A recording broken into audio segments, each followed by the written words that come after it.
Welcome, ladies and gentlemen, to the Vainglory 8 here, powered by VIS. I'm your host, Dragonborn. Joining me today, as always, it is the Nominee, and we are looking to get into the off-stream match here for you guys. This is here in the Europe region, and we've got a really awesome match for you guys. Of course, this is off-stream, so, if you're watching the main Vainglory 8 channel, and you're wondering where that third game that's not normally streamed there, we got it here for you guys. And the Nominee, man, we are pretty much ready to get going here. Yeah, we should be getting ready to get in the draft here in just a moment. We have, obviously, we have Dynasty Gaming, who's always been an impressive team to watch.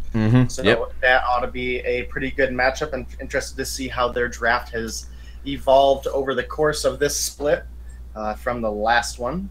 Definitely a pretty innovative team. Absolutely. And then we have, obviously, Salty Potatoes, who climbed their way up through the challengers bracket, made it into the challenger battles, and looked pretty good. So yeah, definitely really looking to see how this all goes out. Mowgli has really performed well on this Dynasty roster, and as we see the Lyra band coming out first here right out the gate.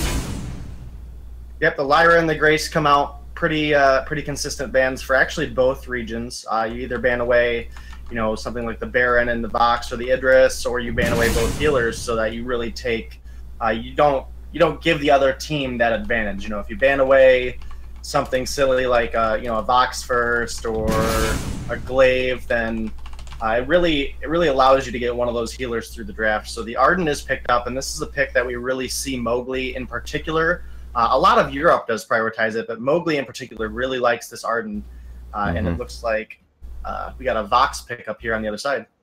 Yeah, I actually like the Vox pickup here. It's a very strong weapon power carry, and on B side, as you just saw, like a ban the Idris here, so you take away one of those major threats. Now, the Baron's still on the table, and of course you have an Arden, but what I really think can happen here is it's risky going in on Dynasty side on A side to pick Baron second. Now, anything could happen, but I would be pretty surprised. Although right now I'm looking at it, it's probably the best laner left on the board here, and it can't be taken away by Salty Potatoes. So we could be seeing an Arden Baron. But what other heroes could we see here on A side for weapon carry as Dynasty looks to make their final ban?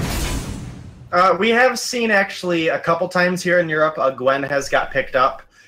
Definitely fallen a little bit out of the meta with her recent changes, but definitely still viable into Vox particularly.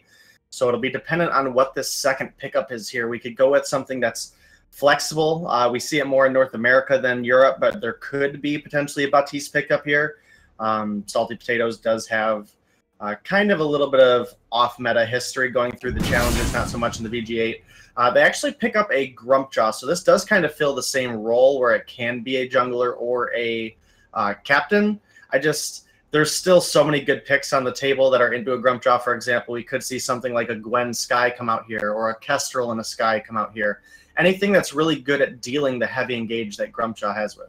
Yeah, I mean, and honestly, too, a Barry would still be an pretty good pick here because, even if you flex the Grumpjaw into Roam or you put in the jungle, right, you could take Baron out of the fight for a little bit, but as soon as he comes back out after being stuffed, he can immediately rocket jump and then deal an insane amount of damage, and he'd already be very close in there. So, it's still kind of risky. I think right now Salty Potatoes actually has to think about how they're going to deal with the support role. Are they going to flex the Grumpjaw into support, or are they going to try to find, like, they could go with a Finn, but we typically haven't seen Finn played quite as much into these more burst-heavy compositions.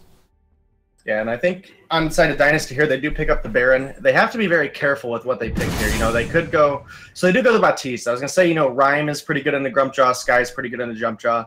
They have to have something that's kind of flexible in its playstyle, and that is something that Baptiste offers. So Baptiste does offer a pretty massive AoE spike of damage, so that is a potential. But I think if you are Salted Potatoes, you do just go ahead and run this Grumpjaw, probably as double weapon, just to try to delete this Baptiste. Because again, Baron and Baptiste, they're going to go very offense-heavy builds, especially in the early game. So you really want to take advantage of the fact that they don't have defense. And it's actually a Black Feather, which Europe loves into Baron. It's okay, but I haven't seen the consistency out of it that they really need to do well here.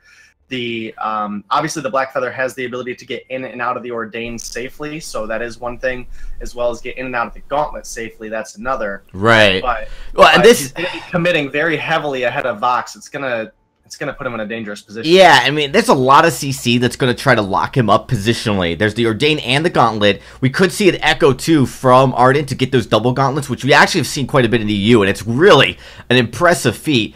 And then really Blackfeather could get stuck. He only has 2 Rose offensives, if that, and if they're on cooldown. And then the problem is he's also trying to get in on a Baron. When you've got poke from the Baron and the Baptiste, this is going to be really down to mechanical play. But I actually think Dynasty's draft right now, I think it's a stronger draft because late game especially, it's just going to do so much damage that I don't think they're going to be able to dodge it all out. Definitely not. And, you know, PT Lamb is definitely one of those higher tier or higher skill capped players in Europe specifically, as well as, like you said, getting into the late game. Mowgli's really liked that Echo going down on the Gauntlet, really keep the enemy positioned well.